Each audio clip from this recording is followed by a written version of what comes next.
We begin today the Gemara towards the bottom of Samach Days, 5 lines up from the bottom of the Yomud. B'nei Rav Ilish. This Gemara discusses the halacha of iska, when you have an investment. What's the deal with an investment that there is between the financer and the investor? So we learned before, this is something the Gemara explains later, but the Mishnah that explained before that when you have an investment, we treat half of the investment as a halva and half of it as a pekadon, which means half of the investment, the investor takes responsibility for any loss that happens, that he'll return it to the one that gave it, to the financer. And the other half is like a pekadon, that it's whatever loss happens, it's not his responsibility, it's going to be a loss of the owner, of the financer. Now the issue here that this is discussing is, since half of it is a loan, there's also the work, the service that the investor is doing for the owner, for the financer, and therefore it comes out that there's an aspect of ribis here, because he's getting back that money as a loan for the investment, plus the work, the service that he's doing for him in this investment. So there's the issue of ribis. So that's why the Mishnah has said, and the Gemara explained Barichas all the details about this, that you have to compensate this investor for the work that he's doing for you. So there shouldn't be an aspect of ribis. That's the discussion of our sugya. So here the Gemara brings a story in connection to this. B'nei Rav Ilish, the children of Rav Ilish, Nafa Kalayu, Hahushtare. So there was this star that came out in them, the Havakasav Bey, that was written in this star, their father actually was the investor. They got from their father, they inherited this star that it said in it, Palge ba'agar and Palge behefsid. That someone showed that your father made a deal with me, that I was the financer and your father, Rav Ilish, was the investor. And the deal was, as I just mentioned, that half will be a schar and half will be a hefsid. That half of it is a loan, half of it is a pekadon, and the half that's a loan is their responsibility if there is a loss. The other half is a pekadon, and it's not their responsibility. And they'll split the profits between them. That's what was written in the star. So the Gemara says on this, Amar Rava, so Rava said, Rav Ilish gavre Rabahu. Rav Ilish was a great person. V'isura le'inshe lo yavesofi. He would never do something that he would be feeding someone else an iser. If you just look at the star as is, that there's this investment and half of it is a loan, and they split the profits, then it would come out that Rav Ilish is doing something that he would be paying back ribis to the financer because of the service that he's giving. Besides the loan, the aspect of the loan that there is in this investment that has to be paid back in full, there's also the service that he gives that it's like ribis. So there's a problem over here. So how would Rav Ilish, such a great person, do this? So therefore, Rava explained that what was written in this star must have meant something else. Just like we learned before in the Gemara, that the financer has to pay something, has to compensate the investor for the work, for the service that he's doing in order that there shouldn't be ribis. So even though it wasn't spelled out here, those details in the star, but there has to be something that Rav Ilish was getting paid for his work so that it shouldn't be ribis. And therefore we read the star as follows. Manavshach, there's two different ways we could... There's two different parts of how we explain what's written in the star. If the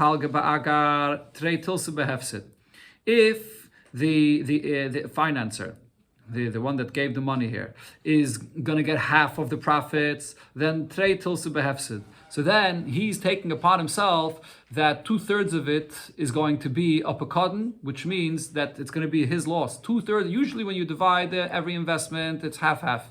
Half is the responsibility of the investor. If there's a loss, it's his responsibility, and half is the responsibility of the financer. But if here in this case, it must be that he was telling him that if you want to get half of the profit, so then 2/3 of it should be like a pekadon, which means that it'll be the financer's responsibility. It'll be his loss. And therefore, because in this case, the financer took more of responsibility on the loss that will happen, that was that extra compensation that he was giving here to Rav Ilish that for the service that he's doing. Or, if half of it will be his loss, if it's split half and half, like we just said, that half is a pekadon and half is a halva, and only half of it is going to be the loss of the financer, then treitel sibaga. Then the deal is that 2/3 of the profits will be of Rav Ilish, of the investor. So the way to, in other words, the words of the star itself, the star said, Palga ba'agar, palga ba'hefsid. The way to read it is not that it was just split half and half the way it is with a regular investment. Palga ba'agar, palga ba'hefsid is two options of what is being spelled out in the star, of what Rav Ilish could choose. The star was saying that Rav Ilish has a choice. Either palga b'hefsid, and then it'll be trei shlishim b'schar, or palga b'schar, and then trei shlishim b'hefsid for the investor. So it was set up in such a way that it's clear that there's a certain gain that Rav Ilish is getting here as a compensation for his service that he's doing. And there's no issue of any ribis that he's providing the service. Rav Kahane said, Amrita l'shmaite kameder Rav Zvid min Nerdo. I said this story and this is what happened here regarding Rav Ilish in front of Rav Zvid from Nerdo. Va'amali, and he answered me that why do you have to explain that the meaning of this star that Rav Ilish set up in his investment was this way? Dilmer Rav Ilish toivel imoy betzir have. Maybe this is something the Gemara mentioned before in Rav Samaches Samad Beis, when you have to compensate the person that's investing and doing the work for you. Maybe you don't have to compensate him with such a big schar, with a payment. And it's enough the fact that you allow him to dip his food into your fish sauce, and that's already a certain pay that he's getting from you, and that's already a compensation. And there's no ribbis over here, the fact that he's doing the work for you. So maybe that's what Rav Ilish, there was no deal that he's going to pay him anything specific, but he already got his benefit from the financer, right, from this small thing. And furthermore, Rav Nachman, halacha Rav Yehuda. Rav Nachman said that we paskin like Rav Yehuda, which was mentioned before on Daf Chav Samaches, that said this. Rav Yehuda said that you don't have to give a full schar. You just have to give this tiny little schar. Allowing him to eat with you is good enough.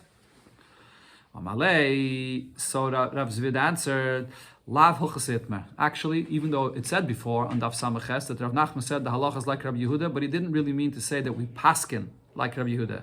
Elashita itmer. Rather, what he was saying was, Rav Nachman was saying, there was a few different Tanoim that we learned before on Daf Samaches that discussed various different details of the schar that you have to pay for this investor. And there were different Tanoim that were lenient about this. And he was saying that the three Tanoim mentioned before, which were Rav Yehuda, Rav Yosi, and Rav Shimon ben Gamliel, they were all lenient about how you pay the investor. This pay, they all shitta. They're all the same opinion. They're all saying the same point, that we're lenient with this kind of payment, but not that the halacha is like them.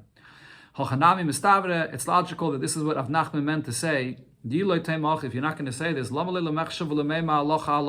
why did Rav Nachman have to say that the halacha is like Rav Yehuda, like Rav Yosi, like Rav Shimon ben Gamliel? Lema halacha Rav Yehuda the mekel mekulu. He could have just simply said the halacha is like Rav Yehuda, because out of those three opinions, they're all three saying kulas. Rav Yehuda is the one that said the biggest kula. Rav Yehuda is the one that said the point that we just mentioned, that you just have to allow the investor to eat with you, and that's good enough. The other kulas that the other Tanaim said before were also certain kulas, but not on this level of Rav Yehuda. He could have just said the halacha is like Rav Yehuda, and it would have been understood that halacha is like the others. Elamai, the fact that he mentions the halacha is like Rav Yehuda, Rav Yosi, Rav Shimon ben Gamliel, he's not trying to say that the halacha is like them. He's just saying that these three are following the same approach, the same opinion, that we're lenient with this payment, but not necessarily is the halacha like them. Omar Rav said another halacha here regarding compensating the investor, so it shouldn't be ribis. Meiser shlish b'scharich. What happens if the financer tells the investor that if there's going to be profit here from what I'm giving you to invest in, and the profit is going to be more than the value of a third of what this object is, so that profit, when it goes above a third of its value, that's yours. Okay. Up until a third, that's where we split our profit. But if the profit goes higher than the value of a third of this, so that profit's yours. So harei mutter. So now this is allowed, meaning that this is enough to compensate him for his work, that it shouldn't be ribis. And the chiddush over here is, as we'll see in a moment in the Gemara, even though that profit and that pay that the investor is receiving might not end up materializing. It might not be a profit that's more than a third. But because the investor is hoping that it will be, and he's working towards that, he's investing for that purpose, and he's going to try for that, so therefore the work that he invests is not considered that he's doing it for free, and the financer is getting from his work for free. No, the investor is working towards this to be able to get from that profit that's more than a third. So there's no ribis. Shmuel says, no, we can't rely on that, because if he does not end up having this profit that's more than a third of the value of this object, so all his work that he did, he's not going to get any extra compensation for this. So he's providing it without any compensation, and ends up he's giving something that's a ribbis here. Therefore Shmuel says, no kaitzitz loy dinner. You must before fix an amount that you're giving him a dinner for his service that he's giving.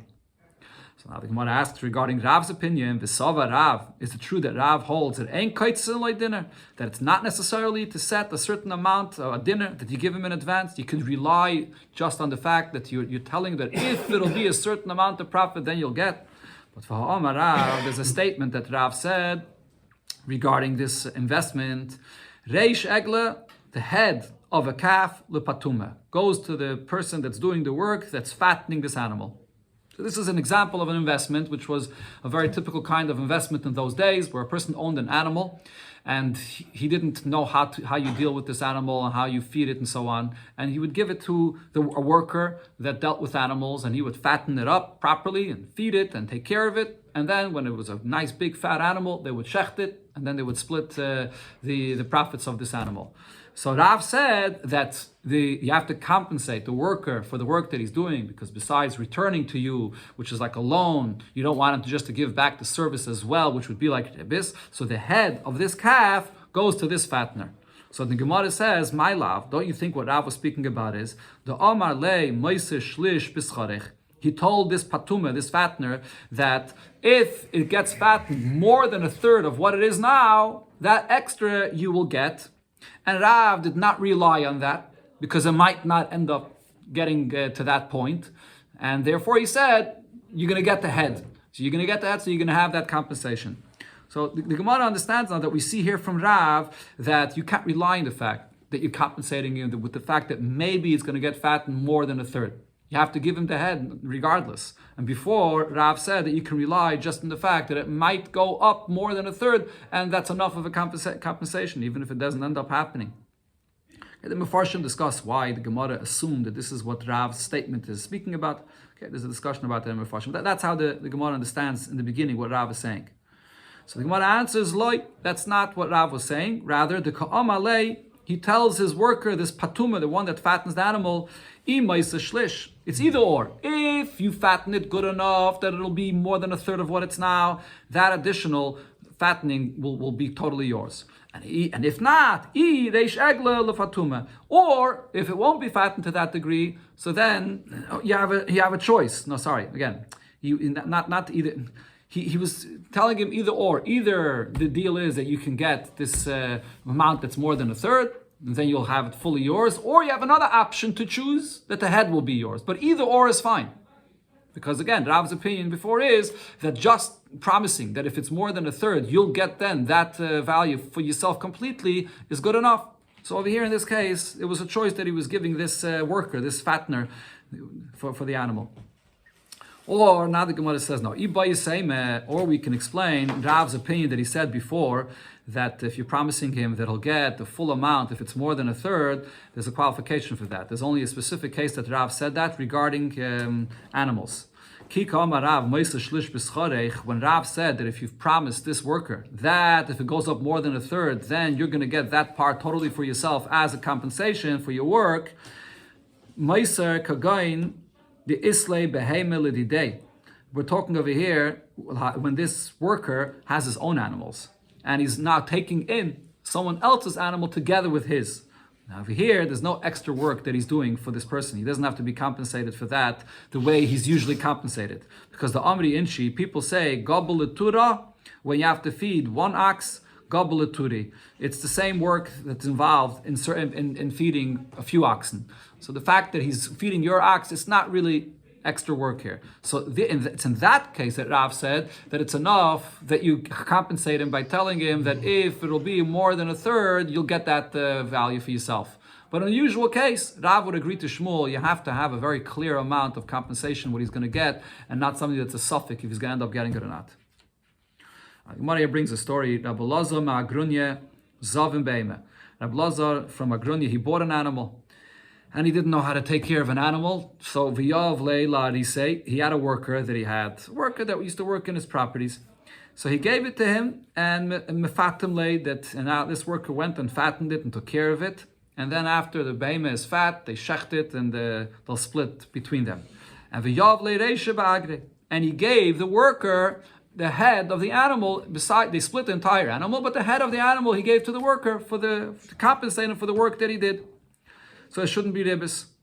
And v'yoev palge revacha, and he also gave him half of the profits of this animal, as the deal is with an investor and a financer, that he did the work, and therefore half of the gain of the profits of the animal grew is split between them. So Amrulay the Bisu, his wife, tells this worker that, look, what happened? You worked for him, and besides the profits that was split between you and Rabbi Lazar, he also gave you the head of the animal. Now she thought that she's smart, and therefore she suggested and said, Im mishtatfis bahadei, if you're going to go into a partnership with him, not just be a worker for him, but if you'll partner with him with an animal, yavlach nami alisa. So then he'll give you not only the head extra, but he'll even give you the tail extra. That's what her svara was. Okay. So Azal, so he went, Zavin Bahadei, the worker went and went into a partnership with another animal together with him, bought an animal together with him. Now, so what happened then? He fattened the animal, he worked for him, and then they came to split the animal afterwards when they shechted it.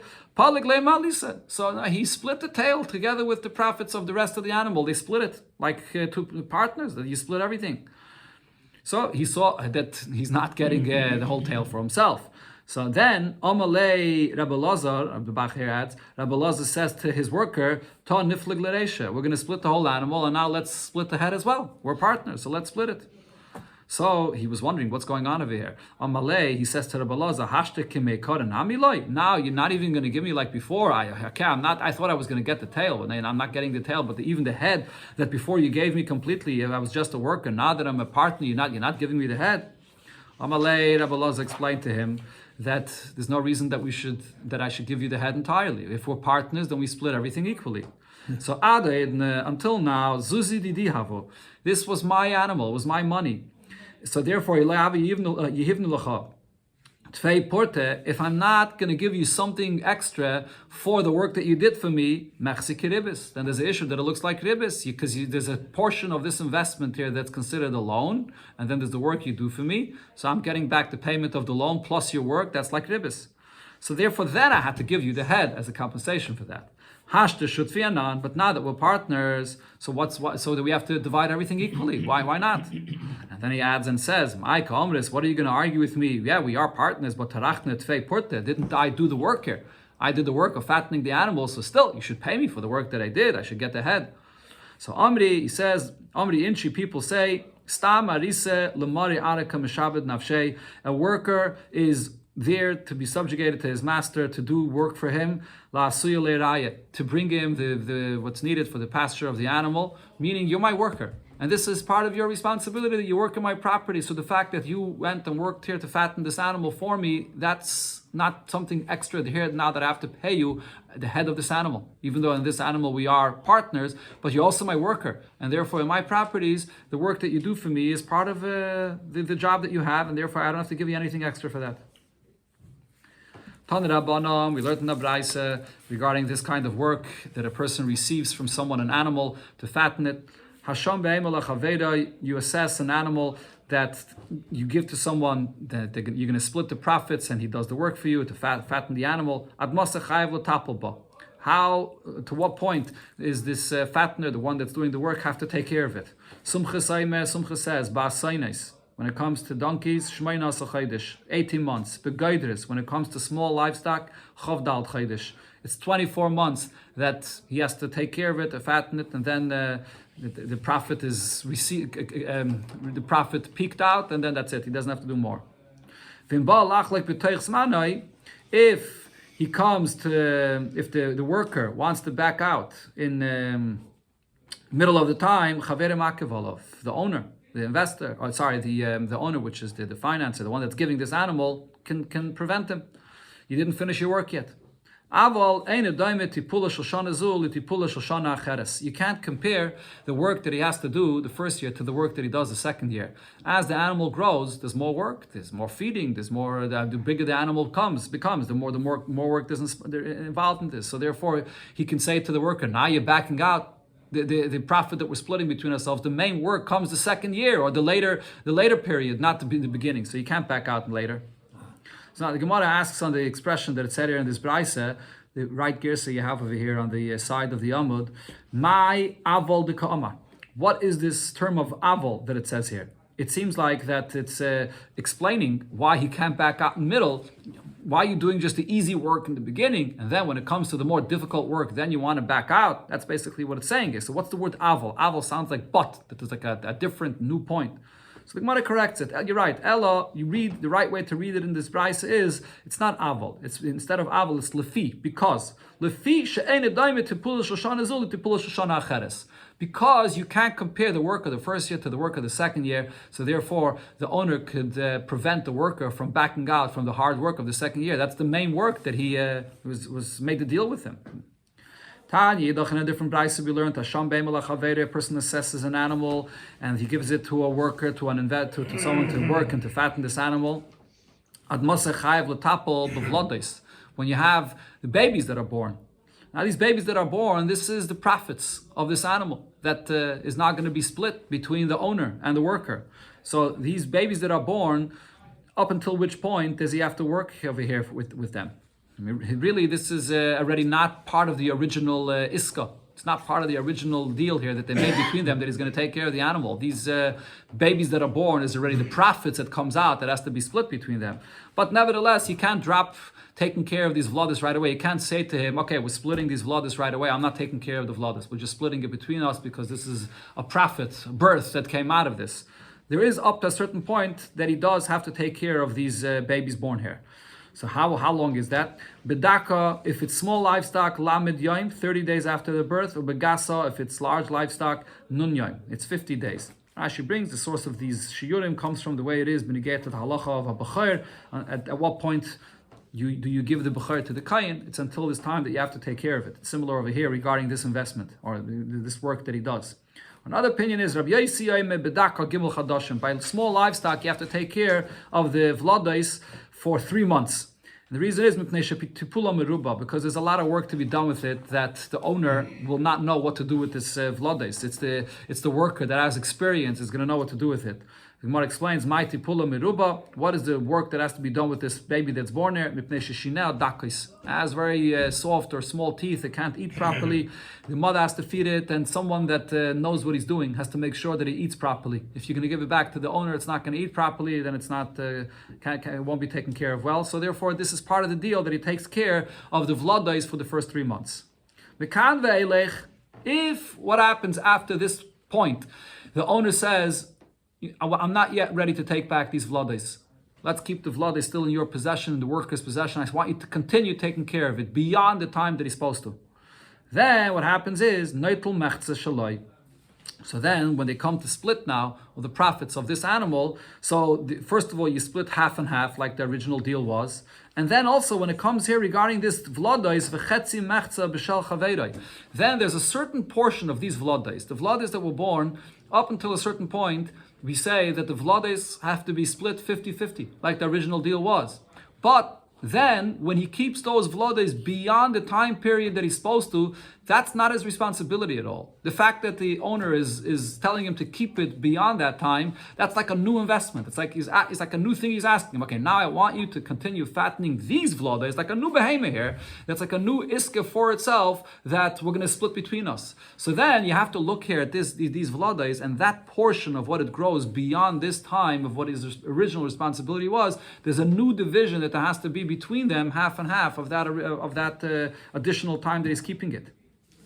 And Rashi over here clarifies also that for that sort of new iske that's taking place in the new portion of the vladais that he's taking care of, you don't have to have a separate compensation the way it is by every single iske that for the work you have to compensate him, because anyways, this worker has to do the work over here.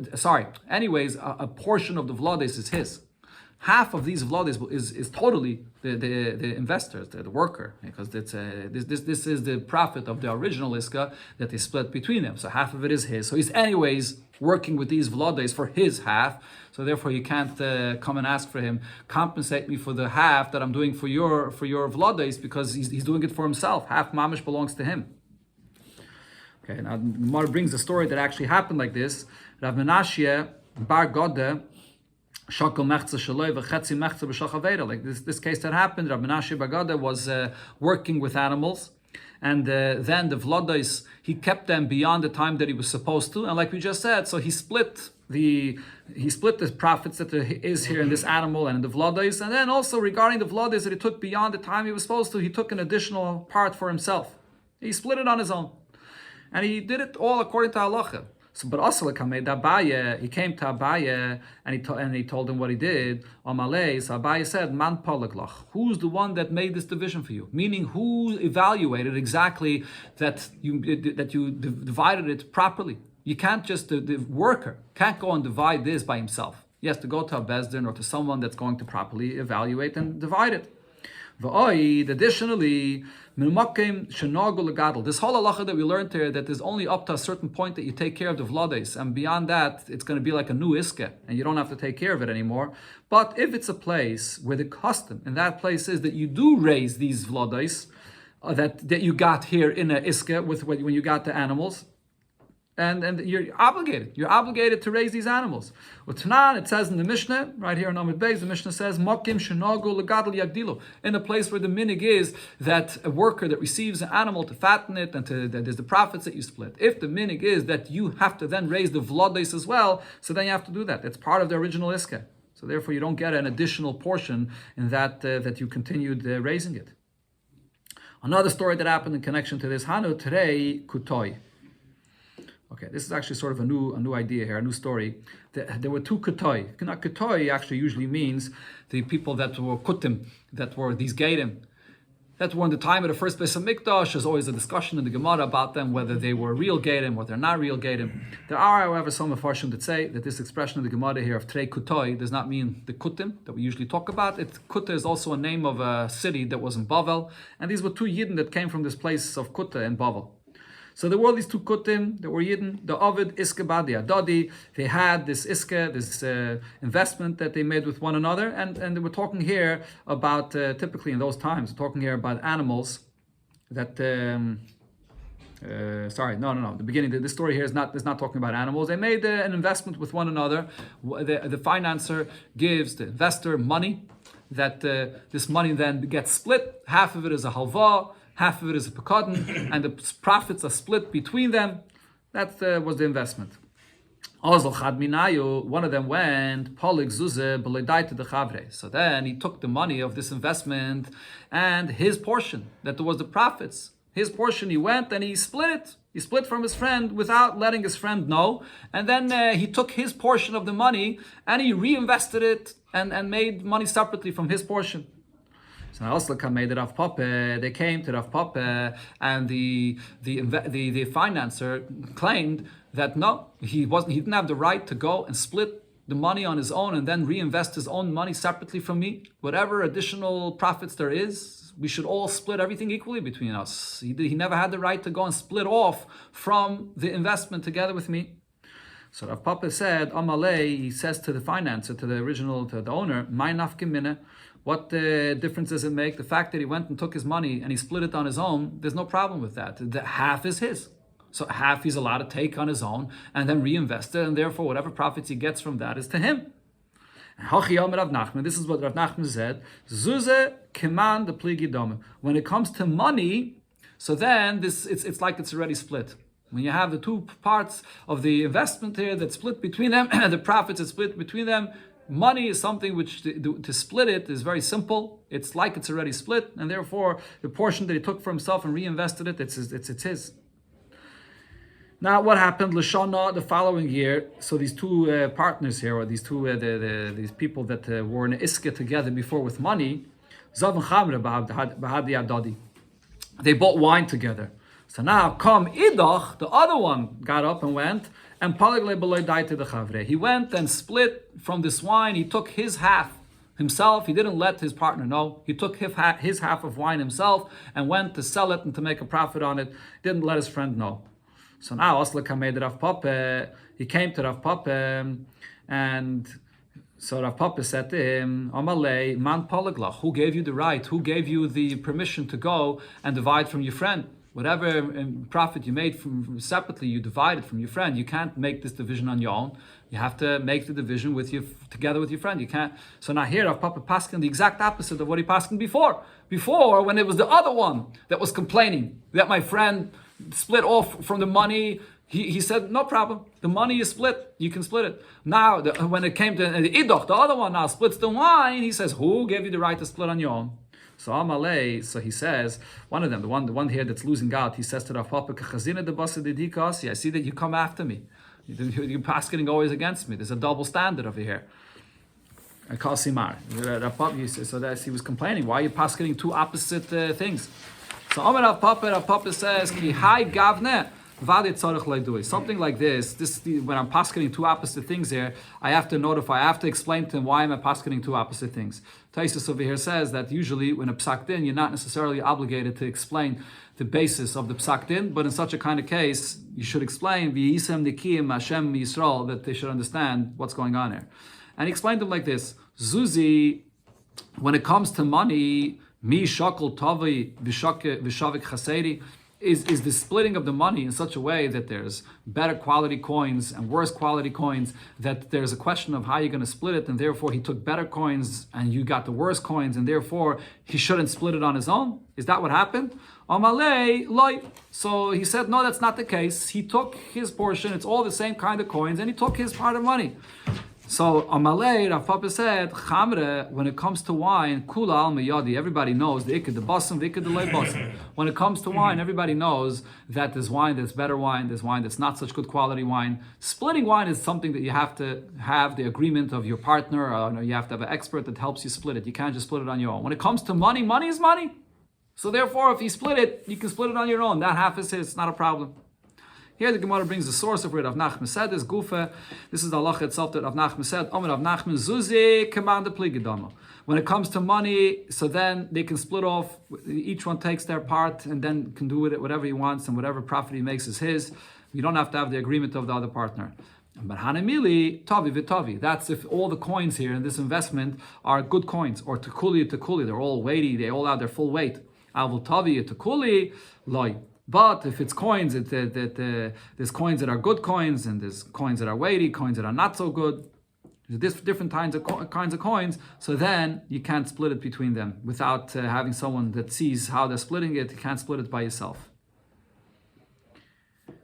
Okay, Sagt the Gemara, Rav Chame have a meiger zuzi. It's a new Indian here.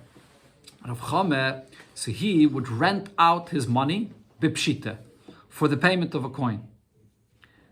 For every day.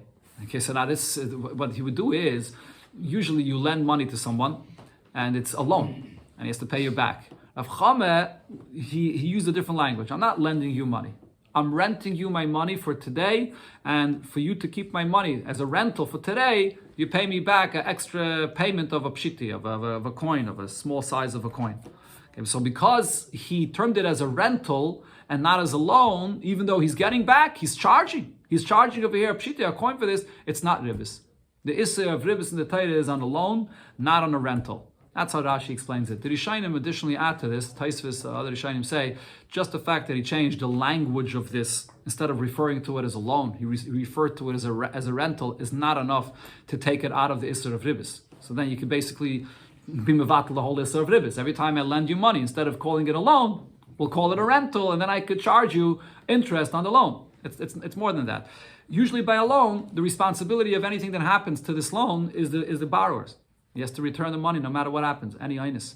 Over here though, Rav Chame took responsibility for whatever, if this person is going to invest it today, and then there'll be a loss in the investment, Rav Chame took the responsibility. So this is a rental. Just like by a rental, now what's the halacha of a seicher? A renter is not responsible for an inus or meisa machmas malacha. If there's an investment that went bad, Rav Chame says, I'm taking the responsibility. But he charged a pshiti a certain amount. So this is basically giving person. Let's say a person is a day trader and he wants to give him money here. Use this money today, and there's a certain fee that I'm charging you for this, and whatever happens to it, I take responsibility for the loss of the investment. And that was what Rav Chama did. So he held that in this case, there's no issue of ribis. What happened though, Kol Zuzah de Rav Chama, he ended up losing all his money. This is the Gemara will later say, when a person lends on interest, you end up losing all your money. So that's what happened. He lost all his money. So the Gemara explains that he wasn't. This is really an issue of ribis. Who savar?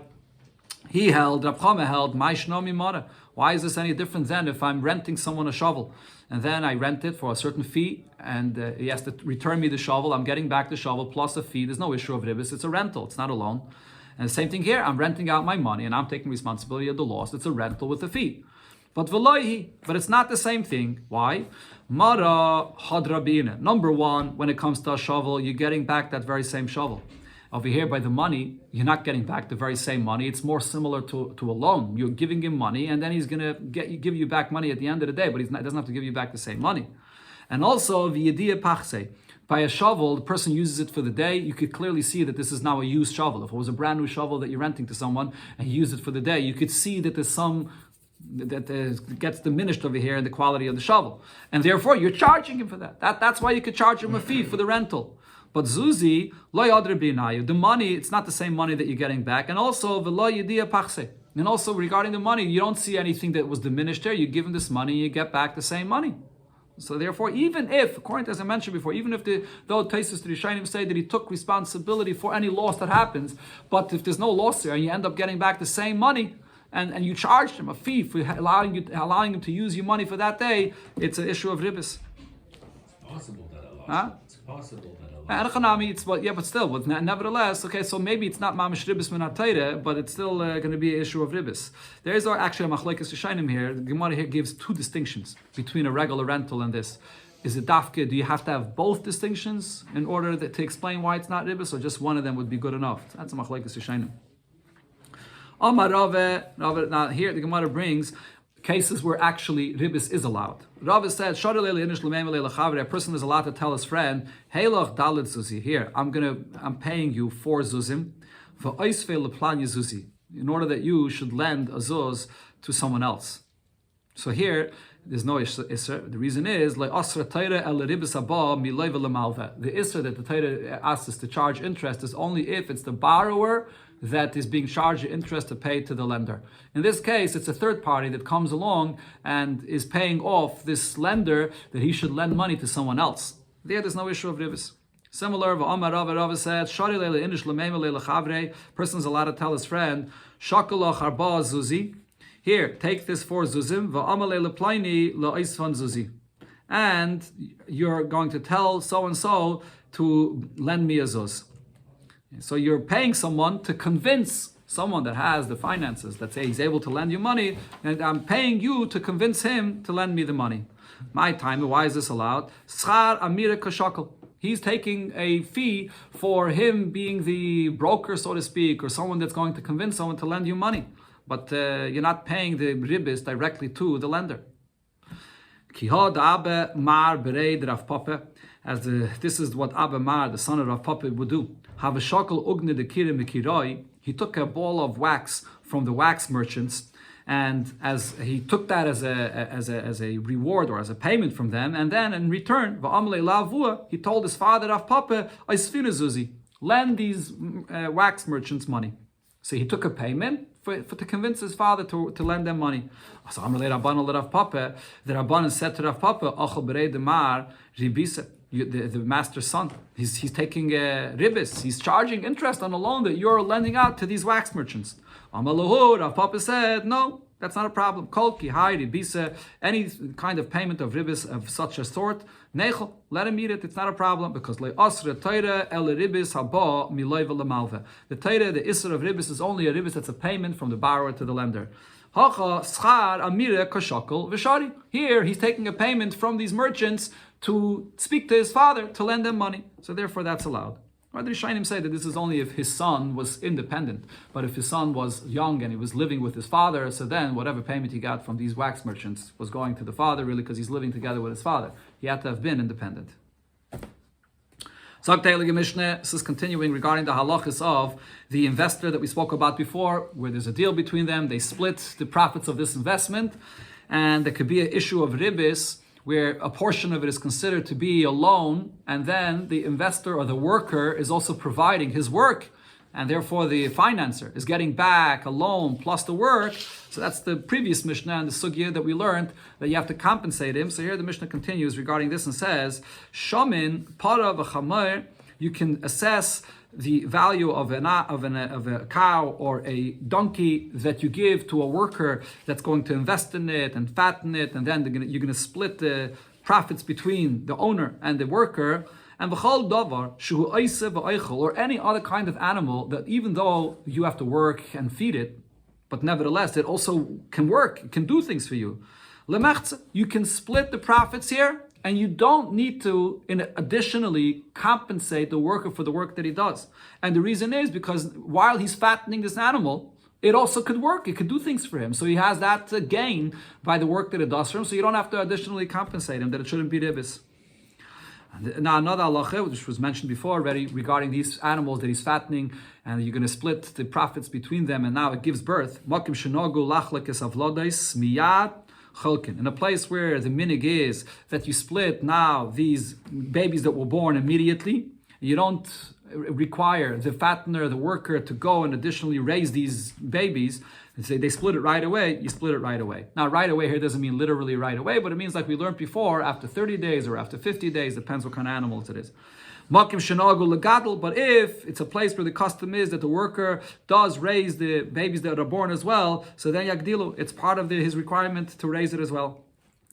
Rav Shimon ben Gamliel says another case where we say that you don't have to additionally compensate him for the work that he does with animals because he has the benefit of the work of the animals themselves. Shaman egel im imay, when you have a calf that's together with its mother, a cow, or syach im imay, when you have a syach, which is a young horse that's together with the mother. In such a case, even though the calf for the young horse can't work it for you, but it's together with its mother, and the mother could work for you. And the food, you don't have to feed this young calf because it eats from the mother. So the worker is having a benefit of using the work from the mother, from the cow, or from the horse. So therefore, you don't have to additionally compensate this worker. Another halacha, umafriz al sadeyu ve'ena chayshish mishum ribis. You can inflate the payment for the lease of a field, and you don't have to worry about ribis. Okay, now exactly the story of what the inflation of this payment, this is what the Gemara here is going to focus on. I think we're going to keep it for tomorrow. We'll start over here tomorrow. This last halacha, the Gemara here will explain exactly what it means.